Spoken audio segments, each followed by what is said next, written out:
নতুন সরকারের কাছে আলেমদের প্রত্যাশা কি? আমার ধারণা ওলামা একরামের প্রত্যাশা, সর্বস্তরের মানুষের যে প্রত্যাশা রয়েছে সেটা আসলে পরিমাণে অনেক বেশি না, যদি আমাদের সমাজের সমস্যা অনেক বেশি। মোটা দাগে মানুষ, এদেশে মানুষের আবেগ অনেক বেশি, যার কারণে মানুষ অনেক বেশি চায় না। অল্প কিছুতেই বাঙালি অনেক খুশি হয়ে যায়। আর কিচ্ছু না করে যদি শুধুমাত্র এদেশে দুর্নীতিটা দূর করে ফেলতে পারে কেউ, তাহলে আমার মনে হয় এদেশে মানুষের আর অন্য কোনো বিষয়ে দুঃখ খুব একটা থাকবে না। যদি দুর্নীতিমুক্ত সমাজে কোথাও কোনো টাকা লাগবে না, মামুখালো লাগবে না, হাই হ্যালো লাগবে না, সবার জন্য একরকম নিয়ম থাকবে, এটা যদি করা যায়, অর্থাৎ অবিচার, বৈষম্য, জুলুম, চাঁদাবাজি, ঘুষ, এগুলোকে যদি জাদুঘরে পাঠিয়ে দেওয়া যায়, এগুলো যদি করতে দেওয়া না হয়, জিরো টলারেন্সে যাওয়া হয়, এটা যদি প্রতিষ্ঠা করা যায়, তো আমার মনে হয় এই সরকারের কাছে, নতুন সরকারের কাছে মানুষের এর চাইতে আরো অনেক ডিমান্ড আছে, কিন্তু এর চাইতে বড় ডিমান্ড আমার মনে হয় আরেকটা নাই। দেখুন, আমি প্রায় সময় বলি 50 বছরের বেশি সময় হয়ে গেছে আমরা দেশটাকে স্বাধীন করেছি, আমাদের বাবারা চাচারা স্বাধীন করেছেন। তো 50 বছরের বেশি হওয়ার পরও এই দেশে এতগুলো সরকার আসছে গেছে, কোন সরকার এদেশের মানুষের খাবার, মুখের খাবার এবং পানীয়টাকে নিরাপদ করতে পারে নাই। পৃথিবীর বিভিন্ন দেশে আপনারা যাবেন, যারা বিভিন্ন দেশে গেছেন, আপনি পানি পান করবেন, পানি পানের যে ব্যবস্থাপনা একটা রাষ্ট্রে সব জায়গায় আছে, 100% সেফ, নিশ্চিন্তে আপনি পানি পান করতে পারবেন। আমরা যখন বাইরে যাই, আমাদের দেশে দোকানে গেলে, মুদি দোকানে গেলে একটা কেকের প্যাকেট, একটা বনের প্যাকেট বা একটা আপনার ফাস্টফুড আইটেম, এটা মুখে দিতে আমরা 10 বার চিন্তা করি। আর রাস্তার পাশে যে সমস্ত চটপটি বানায়, এটা বানায়, এগুলো খাইতে আমাদের 10 বার চিন্তা হয় যে না জানি কি দিয়ে রাখছে, না জানি কিভাবে তৈরি করছে, তাই না? নিরাপদ খাদ্য, নিরাপদ পানীয়টুকু, মানে শুধু একটু পানি পান করবে মানুষ, এইটুকু নিরাপদ 50 বছরে কোনো সরকার করতে পারে নাই। কিন্তু আপনি বাহিরে যাবেন, অবাক হয়ে যাবেন, থাইল্যান্ডের রাস্তা রাস্তা যে আপনার স্ট্রিট ফুড আছে, 100% টেনশন মুক্তভাবে আপনি খেতে পারবেন, কোনো টেনশন নাই যে এগুলো অন্তত হেলদি। হালাল হারাম এর ব্যাপার আছে, সেটা ভিন্ন বিষয়, কিন্তু একেবারে টেনশন মুক্ত হেলদি, অর্থাৎ এটা তারা নিশ্চিত করছে কেউ কোনোভাবে এগুলোতে কোনো অন্যায় করতে পারে না। আর আমাদের এখানে পুলিশে কিছু টাকা দিয়ে দিতে পারলে সব হালাল, আর পুলিশে টাকা না দিলে হালাল জিনিসও কি হারাম হয়ে যায়, দৌড়ের উপরে থাকা লাগে। তো এই পরিস্থিতির অবসান হওয়া দরকার। 50 বছরের বেশি হয়ে গেলেও আমাদের পরে যারা স্বাধীন হয়েছে সে সমস্ত দেশে আমাদেরকে চাকর হিসাবে নেওয়ার জন্য আমাদের মন্ত্রীরা গিয়া ধর্ণা দিয়ে বসে থাকা লাগে যে আমাদের দেশে কিছু চাকর হিসাবে নেন, অন্তত ভিসা দেন। এটা আমাদের জন্য লজ্জা। এই ব্যর্থতা এদেশের সাধারণ মানুষের না, এই ব্যর্থতা এদেশের রাজনীতিবিদদের, এই ব্যর্থতা এদেশের যারাই যখন সরকারে আসছে তাদের, যত সরকার আসছে, আমি নির্দিষ্ট কারণ করে বলতেছি না, এই ব্যর্থতা তাদের সবার। আমাদের অনেক সীমাবদ্ধতা আছে, খনিজ সম্পদ নাই, অনেক কিছু নেই, আমরা জানি, কিন্তু এদেশে মানুষের মধ্যে প্রচন্ড কর্মস্পৃহা আছে। আমি 10 বছর প্রবাসে ছিলাম, আমি জানি, আমি কাছে থেকে দেখেছি, অন্য অনেক দেশে মানুষের চাইতে বাংলাদেশি প্রবাসীরা কাজের প্রতি অনেক বেশি আন্তরিক। এবং মিডিল ইস্টে আপনি সৌদি আরবে, দুবাইতে দেখবেন যে কফিলরা, মালিকরা বাঙালি লক্ষ্য বেশি খোঁজে, কারণ বাঙালি কাজের ব্যাপারে খুব সিরিয়াস, তারা খুব পরিশ্রমী হয় অন্য দেশের তুলনায়। তো এদেশে মানুষকে সঠিকভাবে গাইড করে এদেশে আরো অনেক উন্নতি করা যেত। আমি একটা কথা প্রায় সময় বলি, জানি না এটা কতটা সবাই একমত হবেন, সেটা হলো যে এই দেশে যতটা উন্নতি হয়েছে আমাদের, ততটা উন্নতির পেছনে সাধারণ মানুষের অবদান আছে। প্রবাসীদের রেমিটেন্স আছে, ব্যবসায়ীদের ব্যবসায়িক উদ্যোগ আছে, গার্মেন্টস সেক্টরের অবদান আছে, সাধারণ মানুষের অবদান আছে। সরকারগুলোর আসলে সেখানে উল্লেখযোগ্য, ছোটখাটো তো আছেই, উল্লেখযোগ্য কোনো ম্যাসিভ লেভেলের অবদান সরকারের, কোনো সরকারেরই নাই। বরং দুর্নীতির মাধ্যমে, অপশাসনের মাধ্যমে আমরা যতটুকু পিছিয়ে আছি, এগুলো সবগুলো ভাগে ভাগে সব সরকারই কম বেশি করছে, সোজা কথা। অতএব নতুন সরকারে যারা আসছে, আমার মনে হয় তাদের প্রতি যে ডিমান্ডগুলো আছে, এর ভিতরে 1 নম্বর হলো সংখ্যালঘুদের নিরাপত্তার ব্যাপারে এদেশে মানুষ খুব কনসার্ন। আশেপাশের অন্যান্য দেশের তুলনায় আমাদের দেশে সংখ্যালঘু নির্যাতন তাদের তুলনায় অনেক কম হয় আলহামদুলিল্লাহ, কিন্তু সেটাকে আরও আমরা কমে আনতে চাই, আনা উচিত আমাদের।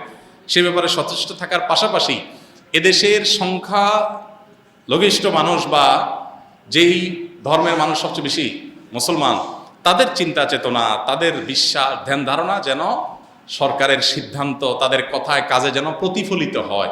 এদেশে মানুষ কথায় কথায় বিসমিল্লাহ বলে, কথায় কথায় আল্লাহর নাম বলে, এখন এদেশের শাসন যারা করবেন তাদের মুখে যদি সেগুলো না আসে, তাহলে সেটা কখনো জনগণের আশা আকাঙ্ক্ষার প্রতিফলন হতে পারে না। অতএব প্রথমত তাদের কাছে আমাদের চাওয়া হলো, আলেম সমাজ বা আমার একজন আলেম হিসাবে আমার চাওয়া হলো যে সংখ্যালঘুদের নিরাপত্তার ব্যাপারে আলহামদুলিল্লাহ এদেশে মানুষ খুবই দায়িত্বশীল, সহাবস্থানে বিশ্বাসী। এদেশে দাঙ্গা বলতে যেটা বোঝায় ধর্মীয় দাঙ্গা, আশেপাশে সব দেশে হলেও এদেশে আলহামদুলিল্লাহ কখনো উল্লেখযোগ্য সেরকম কোনো দাঙ্গা হয়নি। ছোটোখাটো যে ঘটনাগুলো ঘটছে সেগুলো কমাতে হবে, সচেষ্ট থাকতে হবে। তার পাশাপাশি সংখ্যাগরিষ্ঠ মানুষ যে মুসলমানরা আছে তাদের চিন্তা চেতনা, তাদের আদর্শ বিশ্বাস, এটার প্রতিফলন যেন সরকারের সকল কাজে কর্মে পদক্ষেপে হয়, এ ব্যাপারে তাদেরকে সতর্ক থাকতে হবে। দ্বিতীয়ত যে প্রত্যাশা তাদের কাছে, সেটা হলো জুলুম, চাঁদাবাজি, পেশি শক্তির যে অপব্যবহার, এটার কারণে যে আমরা অতিষ্ঠ, সে বিষয়টাকে তারা যেন দূর করতে পারে। ধরুন আমাদের সমাজে এই যে জুলুম, চাঁদাবাজি, এগুলোর কারণে কি হয় আপনারা সবাই জানেন।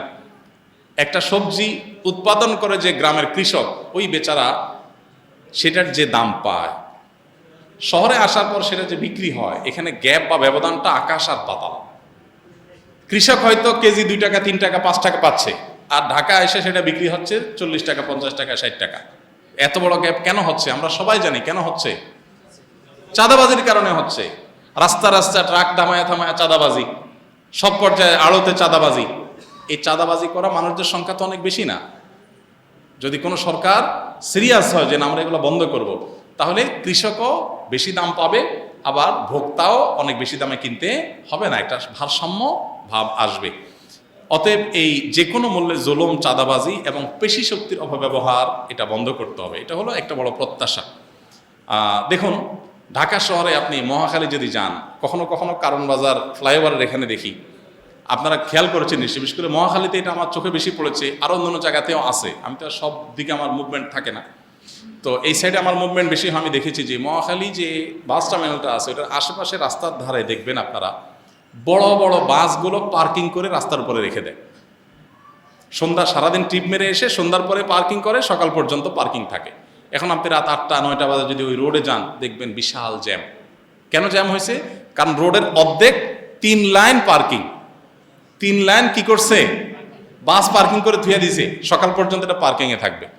তো জনগণের ট্যাক্সের টাকা রাস্তা হয়েছে, যেই বাস কোম্পানি ব্যবসা করতেছে, এটা কি তার পার্কিংয়ের জন্য আমরা টাকা দিয়ে রাস্তা তৈরি করেছি? কোটি কোটি টাকা দিয়ে তুমি বাস কিনতে পেরেছো, তোমার বাস রাখার জন্য পার্কিংয়ের জায়গার ব্যবস্থা কেন করতে পারো নাই? পারে নাই এই জন্য যে এখানে সে গায়ে রাখার বিনিময়ে এখানে যারা দেখবে, দেখভাল করবে, সে পুলিশদেরকে চাঁদা দিয়ে ম্যানেজ করে ফেলছে। কত টিভিতে এটা নিয়ে নিউজ হয়েছে, কিন্তু এটার কোনো অবসান হয় নাই। সিএনজি আলাদেরকে দেখবেন যে মান্থি কে না জানে, এগুলো ওপেন সিক্রেট। মান্থি জানেন না আপনারা? যে মাসে মাসে চাঁদা দেয় পুলিশ অফিসারকে, তার কার্ড থাকে, যে কোনো জায়গায় দেখলে ছেড়ে দেয়। মানে জুলুম, চাঁদাবাজি এগুলো এত খুল্লুম খোলা হয়ে গেছে যে এটা সমাজের রন্ধ্ররন্ধ্র হয়ে গেছে। অতএব আমার মনে হয় অন্যান্য মানুষের মতো আলেমদের প্রত্যাশা হলো যে জুলুম, চাঁদাবাজি এবং পেশি শক্তির ব্যবহার বন্ধ করা। 3 নম্বর চাহিদা হলো, প্রত্যাশা হলো দুর্নীতির ব্যাপারে জিরো টলারেন্সে যাওয়া। কোনো অফিসে, আদালতে, কোথাও যে মানুষের যাতে পেরেশানি পোহাতে না হয়, যে মামু খালু ছাড়া কিছু হবে না, হাই হ্যালো ছাড়া কিছু হবে না, এরকম যেন না হয়। সবার জন্য যাতে সমান সুবিধা থাকে। আমাদের দেশটা অনেক গরিব, অনেক দিক থেকে আমরা পিছিয়ে আছি, নিশ্চয়ই আমরা জানি সেটা, কিন্তু যেটুকু হবে সবার জন্য সমান হোক। কারণ মামু খালু আছে তার জন্য সব হবে, আর যার মামু খালু নাই, হাই হ্যালো নাই, টাকা পয়সা নাই, তার জন্য কিছুই হবে না। এটা যেন না হোক, এটাই হলো প্রত্যাশা। বিষয় হলো যে বিশেষভাবে নিরাপদ খাদ্য, নিরাপদ পানীয়, যেটার কথা আমি বলছিলাম, নিরাপদ ঔষধ, নিরাপদ খাদ্য, নিরাপদ পানীয়, নিরাপদ ঔষধ, এই 3টাতে নিশ্চিত করা। দেখুন যেই ঔষধের মাধ্যমে মানুষ বেঁচে থাকবে, ট্রিটমেন্ট করবে, আমি নিজেও জানতাম না এক সময় যে ওষুধের ক্ষেত্রে এত 2 নম্বরই হয়, যে নকল ওষুধ নাকি হয়। তাহলে একটা মানুষ যে ওষুধ খেয়েছে সুস্থ হবে, উল্টা ওই ওষুধ খেয়ে সে আর মরে যাচ্ছে। বাংলাদেশের বহু গ্রামে, আমি আমার গ্রামের কথা বলি, আমার গ্রামে, লক্ষ্মীপুরে আমার গ্রামে শুধু আমাদের বাড়িতে 8 জন মানুষ ক্যান্সারে মারা গেছে। আমার বাবা নিজে ক্যান্সারে মারা গেছে, আমার হাতের উপর দিয়ে চটপট করতে করতে। আমার চাচারা কয়েকজন মারা গেছে, চাচাতো ভাইয়েরা কয়েকজন মারা গেছে। কেন? খবর নিলাম যে পানি যেটা খায় পুরা গ্রামের মানুষ, এটা ক্যান্সারের কারণ। আর্সেনিক আছে, আরও অন্য বিষয় আছে, যেগুলোর কারণে এখান থেকে ক্যান্সার হয়ে যাচ্ছে। সাতক্ষীরার একটা গ্রামের মানুষকে নিয়ে দৈনিক পত্রপত্রিকা নিউজ হয়েছে যে একটা গ্রামে মানুষ মরে, অনেক মানুষ মারা গেছে শুধুমাত্র পানি বিশুদ্ধ না থাকার কারণে, পানিবাহিত অসুবিধার কারণে। আমার নিজের বাসায় এই যে কয়দিন আগে পরপর 3 জন জন্ডিসে আক্রান্ত হয়ে চরম অবস্থা হয়ে গেছে, মরণাপন্ন অবস্থা হয়ে গেছে। পরে চেক করে দেখা গেল সমস্যা পানিতে। তো খাদ্যে ভেজাল, এটার কারণে কিডনি শেষ হয়ে যাচ্ছে। আমাকে এক ডাক্তার বলেছেন যে বাংলাদেশের যতগুলো ডায়ালাসিস মেশিন আছে হসপিটালগুলোতে, এগুলোর একটা তো আপনি দেখবেন স্লট খালি নেই। এত পরিমাণ কিডনির রোগী হয়েছে এদেশে যে একটা তো কি নাই, স্লট খালি নাই। অসাধু ব্যবসায়ীরা খাদ্যের মধ্যে ভেজাল দিয়ে দিয়ে আমাদের কিডনি শেষ করে ফেলতেছে। ক্যান্সার রোগী ঘরে ঘরে হচ্ছে, হার্টের রোগী এত বেশি যে হার্টের অসুবিধার কারণে, হার্ট অ্যাটাকের কারণে মানুষের মৃত্যু বরণটা এখন ডাইলবাত হয়ে গেছে। এখন এগুলোর জন্য দরকার কি? আমাদের পানীয়, আমাদের খাদ্য এবং ঔষধ, এই তিনটাতে ভেজাল করলে সর্বোচ্চ শাস্তি মৃত্যুদণ্ড রাখা উচিত।